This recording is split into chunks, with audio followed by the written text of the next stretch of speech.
6:36 de la mañana, estamos listos para nuestra primera entrevista. Recuerden @EduRodríguezG, mi cuenta en Twitter, la misma en Instagram, y vamos a ubicarnos a través de nuestro próximo invitado en una mirada, en un análisis a las políticas económicas del gobierno de Nicolás Maduro. ¿De qué manera están impactando a la población? Y sobre todo tomando en cuenta el anuncio que hizo el pasado 1 de mayo en el sentido de que los bonos de alimentación pasarían a ser de $40 respectivamente, pero pidió resistir hasta que puedan incrementar el salario mínimo, que se mantendría en 130 bolívares. Recordando sus palabras en aquel entonces, decía: de esta forma el Cesta Ticket pasará a 990 bolívares, eran solo 45 bolívares. Maduro prometió que los montos serían revisados mensualmente para indexarlos a la tasa del dólar del Banco Central de Venezuela y no se deterioren con el aumento del dólar. Bueno, mi primer invitado en la mañana de hoy es Carlos Lazo, especialista en teoría y filosofía de la economía, director del Instituto de Investigación Bolívar Marx. Carlos, bienvenido, un gusto tenerte por acá, buenos días. Buenos días, muchas gracias por esta invitación. Mira, ¿qué análisis o por dónde iniciarías tu análisis a la hora de evaluar en el contexto económico actual el alcance de las políticas públicas que sobre esta materia, la economía, orienta Nicolás Maduro y su equipo? Bueno, mire, en principio debo decir que el problema general de la economía venezolana es el propio sistema económico venezolano. Es decir, la estructura económica venezolana es una estructura que hay que decirlo y tenerlo presente siempre y para cualquier análisis, que es dependiente de la estructura científica y tecnológica del resto del mundo, sobre todo de los Estados Unidos.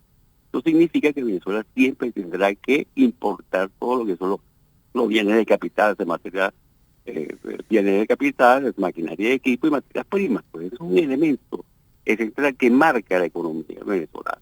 Entonces, somos muy dependientes de las variaciones internacionales, tanto de los precios de esas materias primas y bienes de capital, como de todas las incidencias que ocurran a nivel geopolítico. Entonces, es un elemento importante.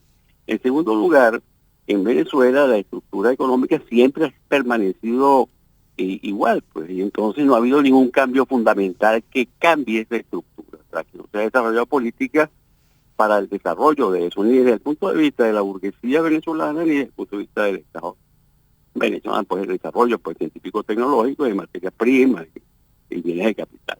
Es un elemento central importante que marca la economía venezolana.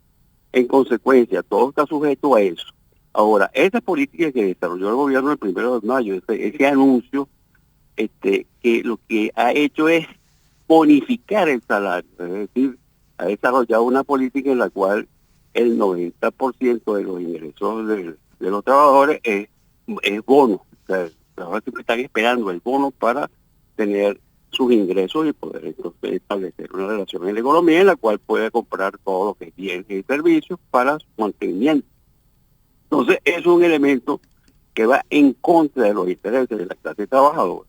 Inclusive la ruptura con el Partido Comunista de Venezuela fue precisamente por eso, porque se quedó en un acuerdo marco que se firmó en febrero de este año, se quedó en que iban a salarizar los bonos, y el gobierno lo que ha hecho es bonificar el salario, pero los ingresos de los trabajadores. Entonces eso fue la causa de la ruptura entre el Partido Comunista y el gobierno nacional. Eso es poco conocido, pero es importante que se sepa porque este es el origen de la ruptura.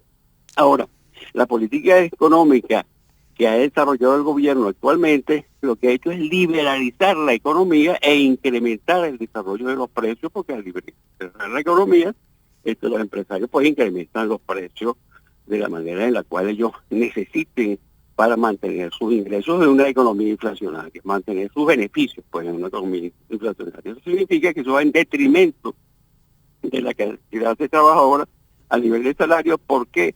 Bueno, sencillamente porque los bonos no participan en lo que no tienen incidencia en las prestaciones sociales y todo lo que está alrededor de eso. Lo que significa que cuando eso abarata el despido. Por eso se han producido demasiados despidos a nivel de la economía y se ha incrementado el desempleo en la economía. Eso es un elemento que dentro de esta crisis hace que los trabajadores sean los que paguen sobre los hombros de los trabajadores. Ha sido descargado todo el peso de la crisis, sobre todo con esta política económica, que lo ha hecho es empobrecer a la población. Por eso es que es importante discutir ese tipo de problemas a nivel nacional. El gobierno no quiere sentarse con los trabajadores, ese problema, y entonces, bueno, estamos viviendo una crisis donde es como decir una situación muy especial, donde se ha incrementado, como ya dije al principio, el nivel de bonificación de los ingresos de los trabajadores en detrimento del salario.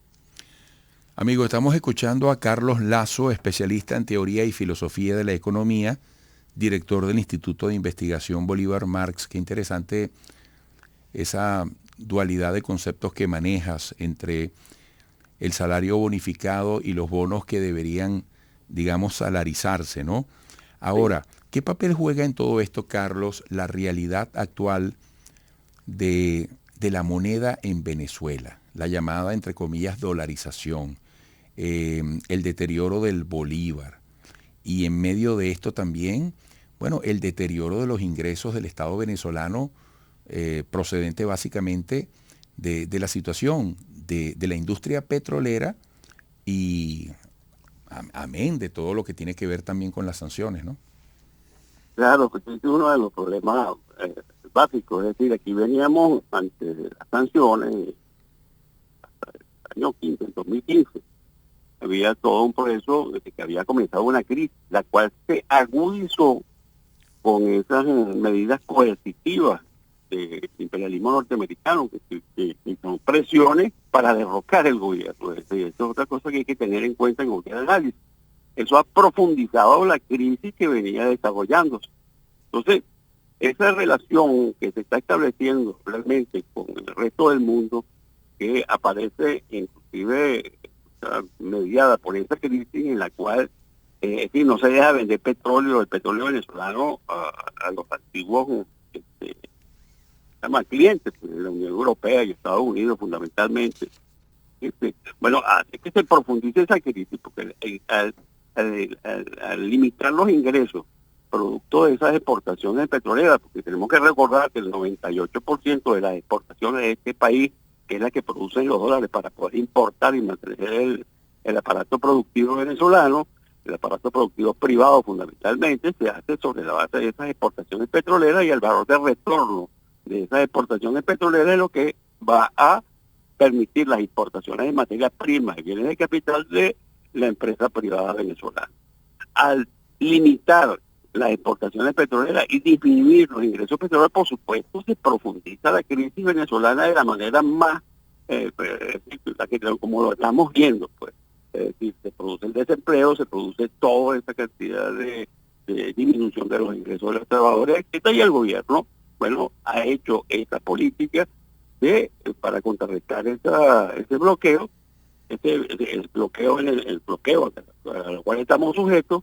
Ha hecho un decreto, que es uno de los problemas contra el bloqueo, que es uno de los orígenes de la corrupción, que también hay que señalarlo pues, con fuerza, porque esta corrupción ha hecho que se desaparezcan más de 20 mil millones de dólares, algo así, que son las cifras que se manejan sobre la base de esta apropiación indebida, este robo, porque se hizo aquí con más de 100 y pico funcionarios de alto nivel del Estado venezolano y miembros del PSUV. Eso es uno de los elementos que profundiza la crisis y ha mantenido a la población en los términos en los cuales está. Ahora, eso lo que ha hecho es, en la política del gobierno, en relación a los ingresos de los trabajadores, como ya lo dijimos, ha hecho que se bonifique ese salario. Ahora, les dan sanciones, no es posible revertirlas sobre la base del incremento, solamente sobre la base del incremento de la producción petrolera. Es la única manera de solventar esta crisis, porque esa es la única fuente de ingresos que tiene este país fundamental. Pues. Y la estimulación de las exportaciones del sector privado ha sido casi imposible durante toda la vida. Pues. El sector privado la máxima cantidad que llegó a exportar fue en el 2004, que llegó a los 4.000 millones de dólares. Que eso no mantiene, o sea, eso no significa prácticamente como el 2%, 3% de las necesidades de dólares que tiene la población, que tiene la industria realmente para su desarrollo. Entonces, Bueno, aquí se ha desarrollado una política en la cual es decir, no se sale de la crítica, la política en la que estamos viendo. Entonces, ahí bueno. no es posible hacerlo. Oye, Carlos, nos faltó tiempo. Te agradecería que pronto podamos retomar la conversación, incluso aquí en el estudio. Me parece que ha sido muy interesante, de una proyección esencial, tu ángulo de análisis a un problema que nos interesa a todos los venezolanos y que nos llama a ponernos de acuerdo. Un gran abrazo, muy gentil. Muchas gracias a ustedes. Gracias. Carlos Lazo, especialista en teoría y filosofía de la economía, director del Instituto de Investigación Bolívar Marx. Interesante esto, ¿no? Los salarios están bonificados mientras que se requiere la salarización de los bonos. Evidentemente el sector privado ha hecho un esfuerzo muy grande tratando de apuntalar, de sostener hasta donde sea posible la presencia del trabajador en la nómina en la empresa. Amigos, regresaremos.